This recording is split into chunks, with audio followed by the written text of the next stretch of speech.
খেলেন না, আমি জাস্ট হয়তো আমার ক্ষেত্রে প্রবলেম তো হচ্ছেই, কিন্তু বোঝাতে চাই যে একটা স্টুডেন্ট হিসেবে তোমাদের আসলে ডেডিকেশন কতটুকু থাকা উচিত। মানে আমরা একটু পড়তে বসলে ভাই আমার ঘুম চাপতেছে, আমার এটা হইছে, ক্ষুধা লাগছে, আমরা কি পারি না যে অনেক দীর্ঘক্ষণ পরিশ্রম করতে, আপনার স্বপ্ন দেখতে? তুমি দেখবা যখন তোমার ক্ষুধা লাগে তখন কিন্তু মাথার মধ্যে পড়া বেশি ভালো ঢুকে বা ব্রেইন ভালো কাজ করে। তো আর ঘুম, আমার কাছে তো অনেক ক্ষেত্রে ঘুম তো মানসিক ব্যাপার মনে হয়, ঘুম তো ফিজিক্যাল ব্যাপার মনে হয় না।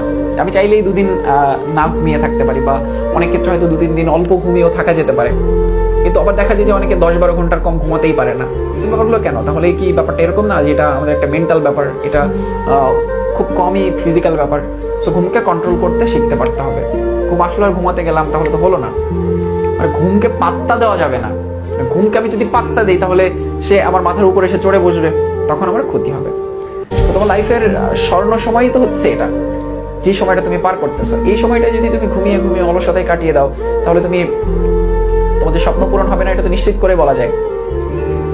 এই যে ফেজটা তোমরা পার করতেছো, এই ফেজটা পার হওয়ার পরে তোমার লাইফে নতুন করে কোনো কিছু করার তোর সুযোগই থাকবে না, সব সুযোগই তো বন্ধ হয়ে যাবে। তুমি ডাক্তার হতে চাও, ইঞ্জিনিয়ার হতে চাও, হয়তো আর 1 বছর সময় পাবা ডাক্তার ইঞ্জিনিয়ার হতে পারি বা হতে পারবো এই কথা বলার। 1 বছর পর থেকে আর কোনো কিছুই বলতে পারবা না আমার এই স্বপ্ন ছিল, সেই স্বপ্ন ছিল। তোমার স্বপ্ন পূরণ করতে ওই থাকবে না। তখন তুমি পরিশ্রম বাড়ালেও তোমার স্বপ্ন বড় হবে না, তুমি ডেডিকেশন বাড়ালেও তোমার স্বপ্ন বড় হয়ে যাবে না। তখন তোমার ডেস্টিনেশন ফিক্সড হয়ে যাবে। তুমি বুয়েটে যাও, মেডিকেলে যাও, বুটেক্সে যাও, ঢাকা বিশ্ববিদ্যালয়ে যাও, আর 1 বছরের মধ্যে কিন্তু সেটা ফিক্সড হয়ে যাবে।